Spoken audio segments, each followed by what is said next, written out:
Welcome. आज हम लोग देखेंगे आपका ज्योग्राफी का चैप्टर 1 इंडिया लोकेशन। ठीक है।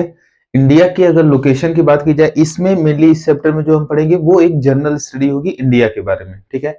इंडिया की अगर लोकेशन की बात की जाए या फिर किसी भी प्लेस के लोकेशन की बात की जाए तो बेसिकली हम लोग क्या चीज देखते हैं, जियोग्राफिकल कोऑर्डिनेट्स, यानी कि वहां के लैटिट्यूड्स और लॉन्गिट्यूड्स कितने हैं, तभी किसी भी चीज की एग्जैक्ट लोकेशन आपको पता चलती है। तो अगर हम लोग इंडिया का लैटिट्यूड देखें तो इंडिया का जो लैटिट्यूड है वो आपका 8 डिग्री 4 मिनट नॉर्थ से 37 डिग्री 6 मिनट नॉर्थ है। ठीक है। अगर हम लोग इंडिया का एक जनरल मैप देखें तो आपका जो सबसे नॉर्दर्न मोस्ट पॉइंट है इंडिया का, ठीक है, वहां पे अगर हम इंडिया का देखेंगे तो आपका जो सबसे नॉर्दर्न मोस्ट पॉइंट है, ठीक है, यहाँ इसका जो लैटिट्यूड है वो है 8 डिग्री 4 मिनट नॉर्थ। सबसे सदर्न मोस्ट पॉइंट का देखेंगे तो हम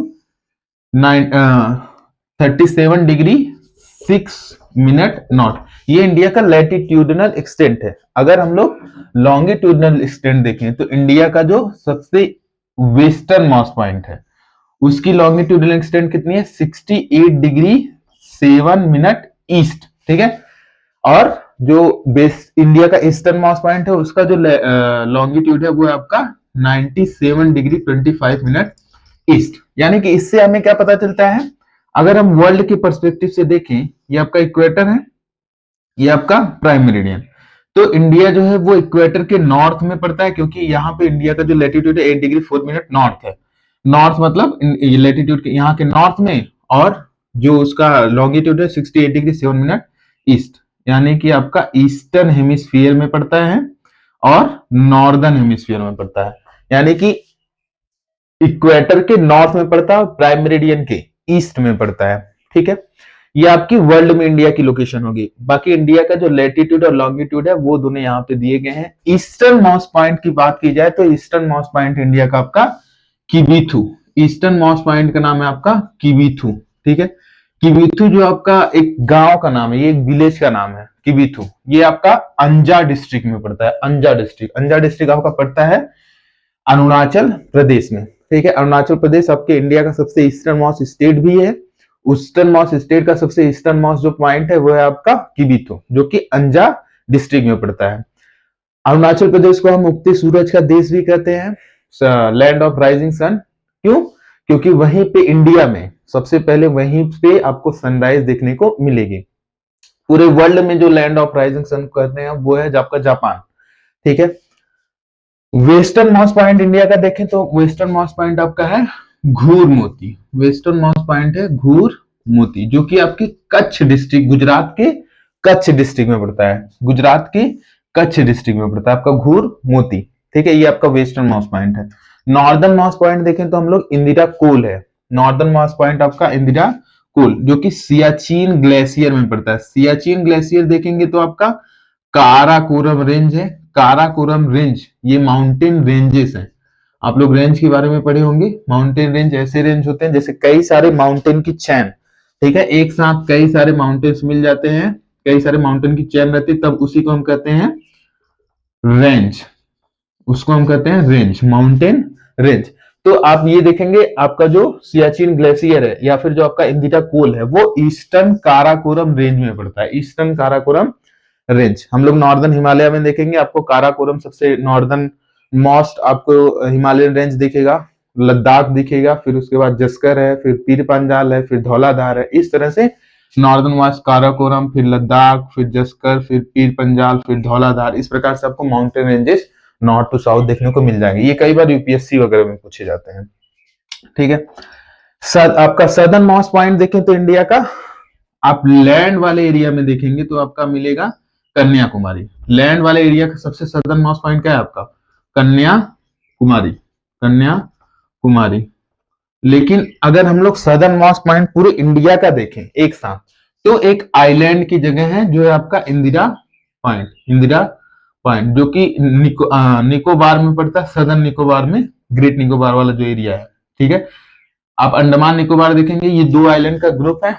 जो सदर्न आइलैंड का ग्रुप है जिसे हम लोग निकोबार आइलैंड ग्रुप कहते हैं, उसमें निकोबार आइलैंड ग्रुप का भी सबसे सदर्न जो आइलैंड है जिसको हम लोग कहते हैं great Nicobar. Great Nicobar, great Nicobar में ही पड़ता है आपका इंदिरा पॉइंट। ठीक है, इंदिरा पॉइंट जो था वो आपका 2004 में सुनामी आने की वजह से, 2004 में सुनामी आई थी आपके बे ऑफ बंगाल वाले एरिया में। ठीक है, इंडोनेशिया की जगह पे उसका ओरिजिन हुआ था, तो उसकी वजह से, सुनामी आने की वजह से ये जो इंदिरा पॉइंट है वो डूब चुका है। ठीक है, 2004 में इंदिरा पॉइंट आपका डूब चुका है। तो अगर हम लैटिट्यूडनल एक्सटेंट देखें और लॉन्गिट्यूडनल एक्सटेंट देखें, तो लैटिट्यूडनल और लॉन्गिट्यूडनल एक्सटेंट मेनली आपकी 30 डिग्री के डिफरेंसेस पे है। ठीक है, 8 degree 4 minutes north, 37 degree 6 minute north देखेंगे तो मेनली आपको 30 डिग्री का डिफरेंस देखने को मिलेगा। ठीक है, तो नेक्स्ट है आपका इंडिया का जो लिमिट है, इंडिया कहां तक फैला हुआ है। देखिए, एक तो लैंड का लिमिट हो गया कि लैंड एरिया में इंडिया इतना है। वाटर में लिमिट देखें उसका, सी में कितना दूर तक फैला हुआ है। तो पहला जो लिमिट है वो है आपका टेरिटोरियल लिमिट। पहले लिमिट को कहते हैं टेरिटोरियल लिमिट। यहां पे आपको बेसिक जो चीज समझने वाली है वो है, पहली चीज जो है वो जहां जहां कॉस्ट रहता है। ठीक है, जैसे इस साइड और इस साइड आपका क्या है, इस साइड अरेबियन सी है, इस साइड बे ऑफ बंगाल है। तो बे ऑफ बंगाल का शोर जहां होगा, उसका किनारा जहां होगा, ठीक है, उसी को हम कहते हैं बेस लाइन। उसके किनारे को बेस लाइन कहा जाता है।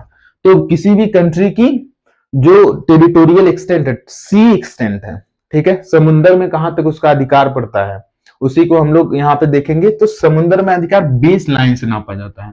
ठीक है, इसी को हम कहेंगे बेस लाइन, कोस्ट वाला एरिया जहां से होता है। तो बेस लाइन से जो आपका 12 किलोमीटर का, सॉरी 12 नॉटिकल माइल का जो एरिया है, उसे हम लोग कहते हैं territorial limit. 12 nautical mile, 12 nautical mile, ये है आपका टेरिटोरियल लिमिट, टेरिटोरियल लिमिट।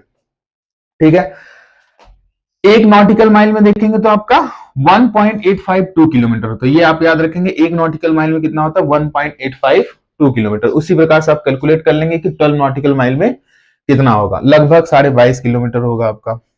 दूसरा जो जोन होता है वो होता है आपका कंटिग्यूअस जोन। टेरिटोरियल लिमिट में पूर्ण रूप से आपके सवरेन जो कोस्टल स्टेट होगा, उस स्टेट की सवरेन राइट होती है। यहां वहां से कोई भी जो व्हीकल गुजरेगी या फिर कोई भी एरोप्लेन गुजरेगा, कोई भी जहाज गुजर रही है, तो उसको परमिशन लेना पड़ेगा किससे, आपकी जो स्टेट होगी, यहाँ पे स्टेट अथॉरिटी से, या फिर जो वहां की कंट्री होगी उस कंट्री से परमिशन लेना पड़ेगा। बिना परमिशन के कोई भी शिप्स, कोई भी अनआइडेंटिफाइड ऑब्जेक्ट्स इस एरिया में इंटर नहीं कर सकती हैं। तो इसको हम कहते हैं क्या, टेरिटोरियल लिमिट। अब यहीं से बेस लाइन से ही 24 किलोमीटर तक होता है आपका 24 नॉटिकल माइल तक होता है आपका क्या, कॉन्टिगुअस जोन। बेस लाइन से 24 नॉटिकल माइल होगा आपका कॉन्टिगुअस जोन। इसे हम लोग कहते हैं कॉन्टिगुअस जोन, इसको कहेंगे कॉन्टिगुअस जोन। यहां पे किसी भी स्टेट की सवरेन राइट होती है कि वो यहां से जितने भी आपके मिनरल वगैरह मिलती हैं, उन सारे मिनरल वगैरह को एक्सट्रैक्ट कर सकता है। यहाँ भी कोई भी शिप्स, अनआइडेंटिफाइड ऑब्जेक्ट्स या फिर कोई भी एरोप्लेन बिना अथॉरिटी के, बिना उस कंट्री के अथॉरिटी के, बिना उस स्टेट की अथॉरिटी के वहां से पास नहीं हो सकते हैं। ठीक है, तीसरा होता है आपका exclusive economic zone. Exclusive economic zone ये बेस लाइन से 200 नॉटिकल माइल वाले एरिया में पड़ता है। बेस लाइन से आपका 200 नॉटिकल माइल। समुद्र में हम लोग जो दूरी नापते हैं वो नॉटिकल माइल में नापते हैं। ठीक है, जैसे लैंड वाले एरिया पे हम लोग क्या करते हैं, आपके किलोमीटर में मेजर करते हैं। यूरोपियन जो यूनिट्स हैं ज्यादातर वो माइल फरलॉन्ग वगैरह में रहते हैं, फीट में रहते हैं। तो 200 नॉटिकल माइल है आपका क्या, exclusive economic zone. Exclusive economic zone वगैरह वाले एरिया में जो कंट्री है, जिस कंट्री की बेस लाइन से 200 नॉटिकल माइल तक है, वो कंट्री वहां पे क्या कर सकती है, मिनरल वगैरह को एक्सट्रैक्ट कर सकती है। वहां पे वो साइंटिफिक रिसर्च वगैरह कर सकती है। वहां जो जो वाटर होगा उस वाटर पे आर्टिफिशियल आइलैंड्स वगैरह बिल्ड कर सकती है। जैसे चाइना जो है वो पार्सल द्वीप बना रहा है साउथ चाइना सी में, स्प्रेटले आइलैंड बना रहा है साउथ चाइना सी में। क्यों? क्योंकि चाइना मानता है कि जो आपकी साउथ चाइना सी है वो टोटल चाइना का है। ठीक है, इसलिए वो वहां पे 2 आर्टिफिशियल आइलैंड बना रहा है, स्प्रेटले और यहाँ पे देखेंगे आपका स्प्रेटले आइलैंड है। ठीक है, और पार्शल आइलैंड, स्प्रेटले और पार्सल, ये दो आइलैंड है जो चाइना साउथ चाइना सी में बना रहा है। नेक्स्ट हम लोग देखें तो ये आपके तीन एरिया हो गए समुद्र में, टेरिटोरियल लिमिट, कंटिगुअस जोन और एक्सक्लूसिव इकोनॉमिक जोन। ठीक है, ये याद रखने वाली जरूरी चीजें हैं क्योंकि ये बहुत बार आपके एग्जाम्स वगैरह में पूछी जाती हैं।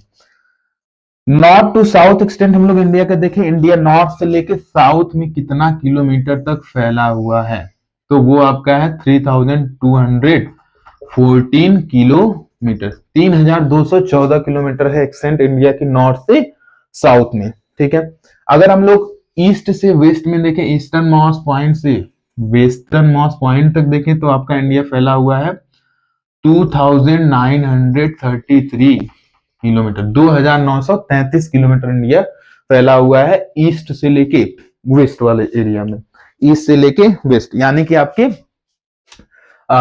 यहां पे देखेंगे घुघुर मोती से लेके आपका वेस्टर्न मोस्ट पॉइंट है, आपका ईस्टर्न मोस्ट पॉइंट है किबिथु, किबिथु से लेके घुघुर मोती तक आपका 2933 किलोमीटर है।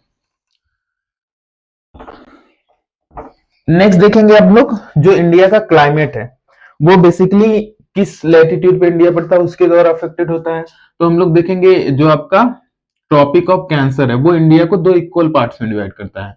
ठीक है, tropic of cancer divide the India into two equal parts. ठीक है, यहां पे देखेंगे आपका, तो ये मेनली ट्रॉपिक ऑफ कैंसर आपके 8 स्टेट से होके पास होता है। ये स्टेट्स के नाम याद रखने जरूरी है। पहला स्टेट आपका पड़ता है गुजरात, पहला स्टेट है गुजरात। दूसरा स्टेट है राजस्थान का सदर्न वाला पार्ट, राजस्थान। तीसरा स्टेट है मध्य प्रदेश, मध्य प्रदेश को भी ऑलमोस्ट इक्वल पार्ट में डिवाइड करता है tropic of cancer, Madhya Pradesh हो गया। छत्तीसगढ़ हो गया, फिर उसके बाद झारखंड, फिर उसके बाद वेस्ट बंगाल, त्रिपुरा और मिजोरम। ये टोटल 8 ऐसे स्टेट है जहां से ट्रॉपिक ऑफ कैंसर आपकी होके पास होती है। ठीक है, अब अगर हम लोग क्लाइमेट में देखें तो इंडिया का जो सदर्न वाला पार्ट है ट्रॉपिक ऑफ कैंसर के साउथ वाला पार्ट, यहाँ पे आप ये मेनली टॉरिड जोन वाला पार्ट है, यहाँ पे ट्रॉपिकल टाइप ऑफ क्लाइमेट पाई जाती है। ट्रॉपिकल जोन हम कह सकते हैं, ट्रॉपिकल टाइप ऑफ क्लाइमेट पाई जाती है। ट्रॉपिक ऑफ कैंसर के नॉर्थ में देखेंगे तो इस एरिया में सब ट्रॉपिकल टाइप ऑफ क्लाइमेट पाया जाएगा। सब ट्रॉपिकल टाइप ऑफ क्लाइमेट मतलब ट्रॉपिक के पास में जो क्लाइमेट पाया जाएगा लगभग 30 डिग्री नॉर्थ तक। ठीक है, उसको हम कहेंगे सब ट्रॉपिकल टाइप ऑफ क्लाइमेट। इसको हम वार्म टेम्परेट जोन भी कह सकते हैं, वार्म टेम्परेट जोन। ऐसा जोन जो आपके इंडिया के ट्रॉपिक ऑफ कैंसर के नॉर्थ में पड़ता है उसको वार्म टेम्परेट जोन कह सकते हैं, क्योंकि इस एरिया में देखिए ठंडी वगैरह के टाइम में हम लोग वीट को उगाते हैं, गेहूं को उगाते हैं, चना को उगाते हैं, मटर को उगाते हैं। ये जो गेहूं चना मटर है ये आपके टेम्परेट जोन में होने वाले आपकी क्रॉप्स हैं। ठीक है, तो जो आपका ट्रॉपिक ऑफ कैंसर देखेंगे इसका भी काफी सिग्निफिकेंस है इंडिया के क्लाइमेट को डिसाइड करने के लिए। नॉर्थ में आपका वार्म टेम्परेट जोन है या फिर सब ट्रॉपिकल टाइप ऑफ क्लाइमेट है, साउथ में आपका ट्रॉपिकल जोन है। अगर हम लोग बात करें इंडिया के स्टैंडर्ड मेरिडियन की तो वो है आपका 82 degree 30 minute east. Standard meridian आपका क्या होता है, किसी भी कंट्री का जो सेंट्रल आपका मेरिडियन होता है या फिर कहते हैं सेंट्रल लॉन्गिट्यूड, उसी को हम स्टैंडर्ड मेरिडियन कहते हैं। ठीक है, स्टैंडर्ड मेरिडियन बेसिकली आपका करता क्या है, स्टैंडर्ड मेरिडियन डिसाइड करता है वहां की लोकल टाइम, लोकल वहां के लोकल टाइम वहां उस कंट्री के स्टैंडर्ड मेरिडियन के अकॉर्डिंग डिसाइड होते हैं। तो हमारे यहाँ का जो स्टैंडर्ड मेरिडियन है वो है आपका 82 डिग्री 30 मिनट ईस्ट। ठीक है, ईस्ट लॉन्गिट्यूड एरिया देखें। अच्छा, इसीलिए हमारे यहाँ का जो जीएमटी है ग्रीनविच मीन टाइम है वो 5.5 घंटा अहेड है। ग्रीनविच मीन टाइम क्या है, 5.5 घंटा अहेड, 5.5 घंटा पहले है। जब भी आप टाइम वगैरह सेट करते होंगे मोबाइल में तो वहां लिखा रहता है इंडिया जीएमटी प्लस 5:30, 5 घंटा 30 मिनट इसका मतलब होता है।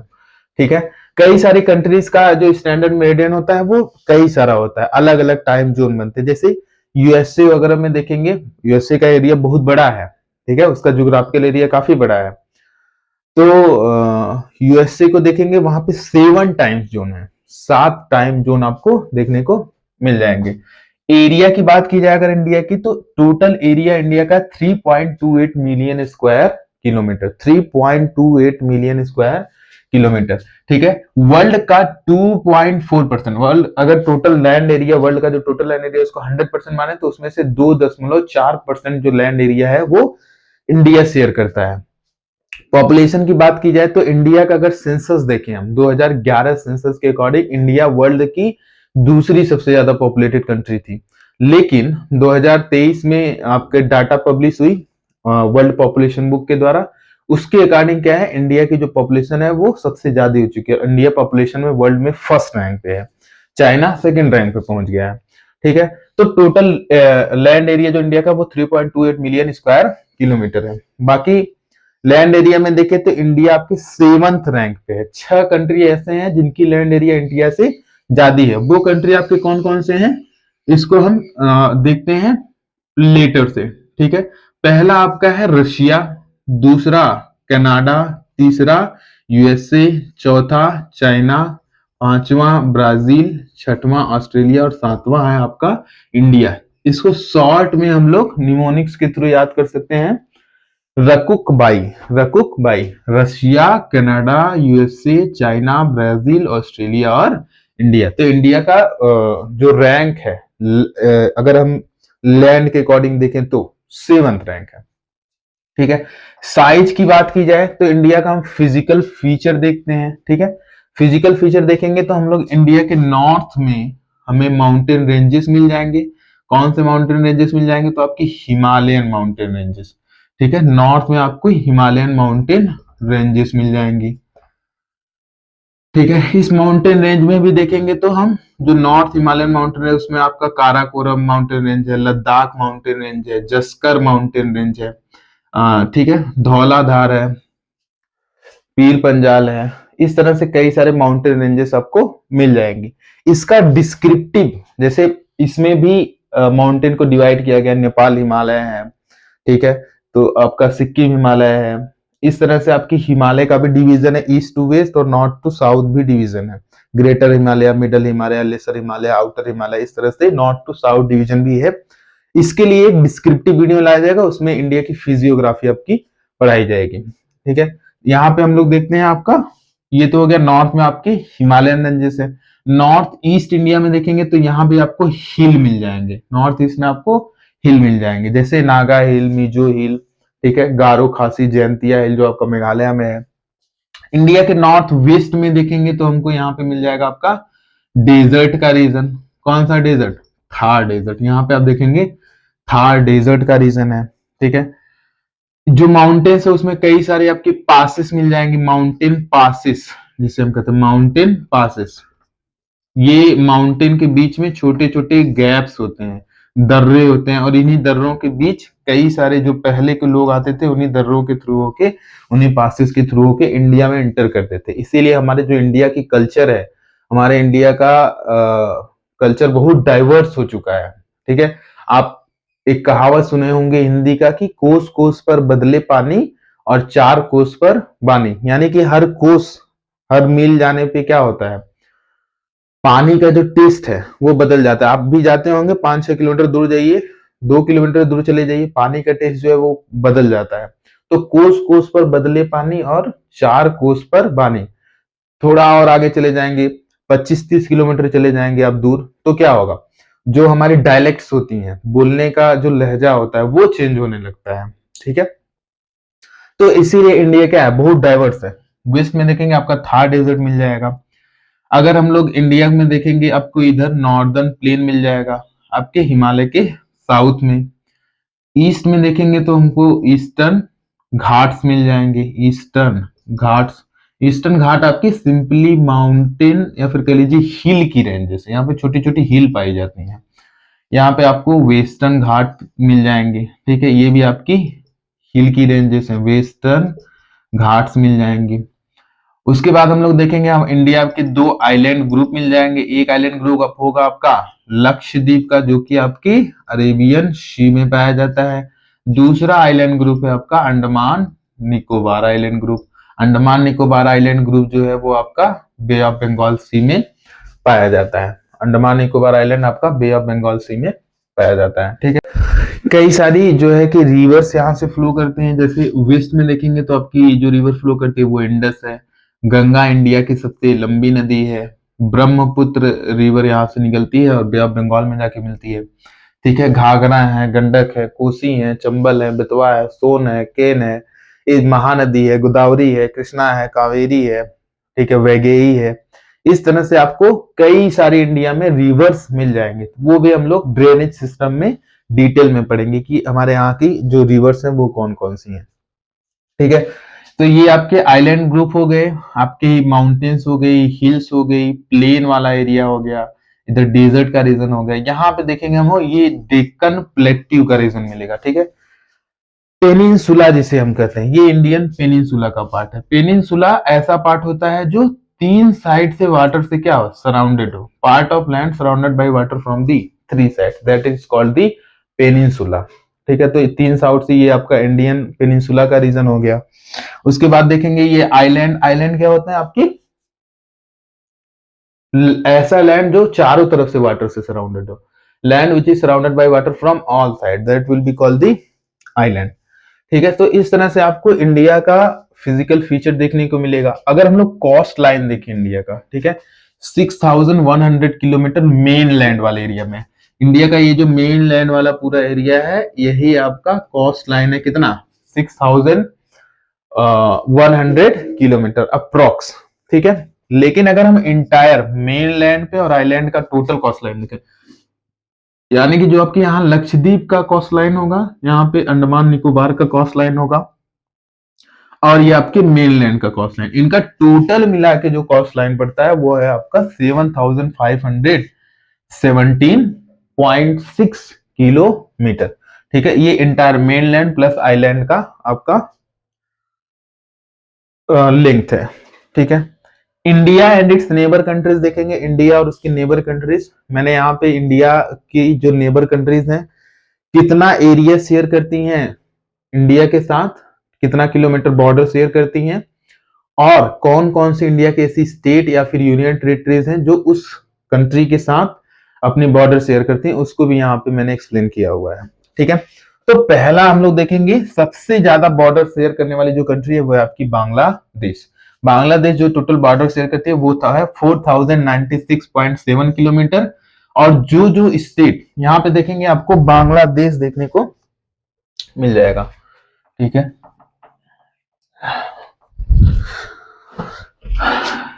ये वाला जो एरिया है आपका बांग्लादेश, ये पूरा आपका बांग्लादेश का एरिया है। ठीक है, तो बांग्लादेश सबसे ज्यादा जो बॉर्डर शेयर करती है, लैंड बॉर्डर इंडिया के साथ, वो है बांग्लादेश, 4096 किलोमीटर, 4096.7 किलोमीटर। आपकी 5 ऐसे स्टेट्स हैं जो इसके साथ बॉर्डर शेयर करती हैं, वेस्ट बंगाल, त्रिपुरा, मेघालय, आसाम और मिजोरम। ठीक है, ये 5 ऐसी स्टेट्स हैं जो इसके साथ बॉर्डर शेयर करती हैं। नेक्स्ट है आपका सबसे ज्यादा बॉर्डर शेयर करने वाला चाइना। ठीक है, चाइना देखेंगे तो 3488 किलोमीटर बॉर्डर शेयर करता है इंडिया के साथ इस नॉर्दर्न वाले एरिया में। ठीक है, और यहाँ पे जो जो यूनियन टेरिटरीज है, एक आपकी यूनियन टेरिटरी है लद्दाख। ठीक है, लद्दाख इसके साथ बॉर्डर शेयर करती है। बाकी स्टेट्स देखेंगे तो अरुणाचल प्रदेश हो गया आपका, हिमाचल प्रदेश, सिक्किम और उत्तराखंड, ये आपकी स्टेट्स हैं जो इसके साथ बॉर्डर शेयर करती हैं। थर्ड सबसे ज्यादा बॉर्डर शेयर करने वाली स्टेट जो है, सॉरी कंट्री जो है, वो है आपकी पाकिस्तान। पाकिस्तान देखें तो जो आपकी टोटल बॉर्डर शेयर करती है वो है 3323 किलोमीटर। इसमें जम्मू कश्मीर यूनियन टेरिटरी है जो पाकिस्तान के साथ बॉर्डर शेयर करती है। स्टेट देखेंगे तो गुजरात, पंजाब और राजस्थान। फोर्थ है आपकी नेपाल जो कि 1751, यहाँ पे आपको पाकिस्तान मिल जाएगा। ठीक है, नेपाल यहाँ से छोटा सा रीजन आपको नेपाल मिल जाएगा, नेपाल। ठीक है, नेपाल आपकी कितनी बॉर्डर शेयर करती है, 1751। और जो जो स्टेट्स के साथ शेयर करती है वो स्टेट आपके बिहार, उत्तराखंड, उत्तर प्रदेश, वेस्ट बंगाल और सिक्किम। बिहार, उत्तराखंड, उत्तर प्रदेश, वेस्ट बंगाल और सिक्किम। ठीक है, नेक्स्ट है आपकी म्यांमार। म्यांमार आपकी टोटल बाउंड्री शेयर करती है 1643 किलोमीटर। और कौन कौन सी स्टेट्स हैं जो उसके साथ बॉर्डर शेयर करती हैं, आपके अरुणाचल प्रदेश है, नागालैंड है, मणिपुर है और मिजोरम है। ठीक है, सिक्स जो आपकी कंट्री है वो है भूटान। भूटान शेयर करते हैं 699 किलोमीटर।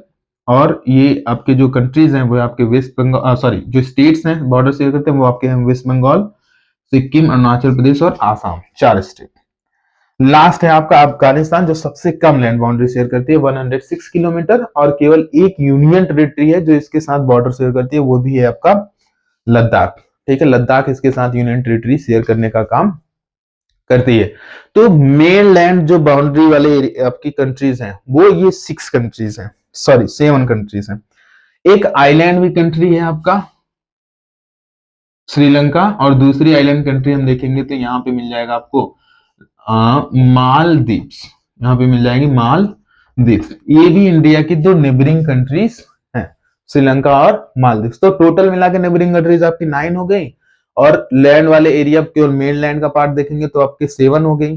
ठीक है, यहाँ पे देखेंगे जो इंडिया और श्रीलंका है वो पाक स्ट्रेट के द्वारा डिवाइड की जाती है। पाक स्ट्रेट स्ट्रेट कोई भी ऐसा पैसेज होता है, नैरो पैसेज ऑफ वाटर कर सकते, जैसे इधर श्रीलंका है, ये लैंड का एक पार्ट है, इधर इंडिया है, ये भी पूरा एक लैंड का पार्ट है, तो इसके बीच से एक वाटर पैसेज से पास हो रही है, मतलब इसके बीच से होके ऐसे वाटर पास हो रही है। ठीक है, यहाँ से बीच से होके वाटर पास हो रही है, तो इसी को हम कहते हैं straight, narrow passage of water between 2 land masses, narrow passage of water between 2 land mass, that is called the straight. तो यहाँ पे ये पाक स्ट्रेट है। यहीं पे गल्फ पाई जाती है जिसे हम कहते हैं gulf of Mannar, gulf of Mannar. तो गल्फ ऑफ मन्नार पाक स्टेट कहाँ है आपके श्रीलंका और इंडिया के बीच में, श्रीलंका और इंडिया के बीच में आपकी गल्फ ऑफ मन्नार और पाक स्ट्रेट पाई जाती हैं। अगर हम बॉर्डर को देखें तो बॉर्डर के स्पेसिफिक कुछ नाम दिए गए हैं। ठीक है, ज्यादातर जो नाम है वो इसके बेसिस पे दिए गए हैं जिसने उसको डिवाइड किया था, जिसने उसको उस बॉर्डर को बनाया था। ठीक है, पहला आपका बॉर्डर है red Cliff line. Red Cliff line जो है वो इंडिया और पाकिस्तान का ये जो बॉर्डर वाला एरिया है इसी को हम कहते हैं रेड क्लिफ लाइन। ठीक है, यहाँ इंडिया और आपका इस वाले एरिया को देखेंगे, ये बाद में डिवाइड हुआ था। ठीक है, तो अब बांग्लादेश का भी ये जो एरिया है, बांग्लादेश और इंडिया का जो बॉर्डर है उसको भी रेड क्लिफ लाइन ही डिवाइड करते हैं, ये ध्यान रखेंगे, क्योंकि आपका जो बांग्लादेश है वो 1975 में आपका बाद में बना है, लेकिन जो आपका पाकिस्तान था वो 1947 में ही डिवाइड हो चुका था। तो पाकिस्तान के इस वाले रीजन को वेस्ट पाकिस्तान का रीजन कहते थे, इसको ईस्ट पाकिस्तान का रीजन कहते थे, बांग्लादेश इसको बांग्लादेश कहने लगे। तो red Cliff line India Pakistan को डिवाइड करती है।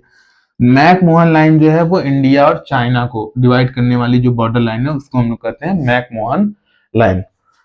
डुरांड लाइन जो है वो इंडिया और अफगानिस्तान के बॉर्डर को डिवाइड करती है। इंडिया और अफगानिस्तान के बॉर्डर को डिवाइड करने वाली जो लाइन है वो डुरांड लाइन है। ठीक है, इंडिया देखेंगे आपका जो नॉर्थ साउथ ईस्ट एशिया का रीजन है और ईस्ट एशिया का रीजन, जापान वगैरह देखेंगे, आपके चाइना का ईस्टर्न पार्ट देखेंगे, नॉर्थ कोरिया, साउथ कोरिया, उसके बाद आपके जो साउथ ईस्टर्न स्टेट्स हैं, साउथ ईस्टर्न कंट्रीज हैं, इंडोनेशिया, ठीक है, फिलीपीन हो गया, ईस्ट वियतनाम हो गया, ये सारी जो कंट्रीज हैं ये आपके यूरोपियन कंट्रीज के साथ ट्रेड करती हैं। ठीक है, तो इनकी जो शिप्स वगैरह हैं वो इसी एरिया से होके जाती हैं। अब इंडिया क्या है, इंडिया का बहुत स्ट्रेटेजिक पोजीशन है यहाँ पे। इंडिया क्या करता है, इन लोगों को आपके फूड वगैरह प्रोवाइड करने का काम करता है, स्टे प्रोवाइड करने का काम करता है। ठीक है, जो भी जहाजें यहाँ से जाती हैं इस एरिया से होके जाते हैं, इनके टेरिटोरियल सी से होके जाते हैं, तो उनको टैक्स भी देना पड़ता है। तो और इंडिया क्या करता है, इसका टेरिटोरियल वाटर एक्सटेंट जो है, सी एक्सटेंट वो बहुत ज्यादा है, एक्सक्लूसिव इकोनॉमिक जोन बहुत ज्यादा है, तो इंडिया वहां से मिनरल भी एक्सट्रैक्ट कर रहा है। ठीक है, और आने वाले टाइम में भी कई सारी ऐसी प्रोजेक्ट्स हैं जो चलाई जा रही हैं मिनरल एक्सट्रैक्शन के लिए। ठीक है, जो आपके सी वाले एरिया से, सी बेड से मिनरल को एक्सट्रैक्ट करेगा। तो इंडिया का वर्ल्ड में भी देखेंगे तो हमारा बहुत स्ट्रेटेजिक पोजीशन है। ठीक है, इसी के साथ आपका चैप्टर ओवर। अगर आपका कोई क्वेश्चन है तो आगे आप कमेंट कर सकते हैं। Have a good day ahead.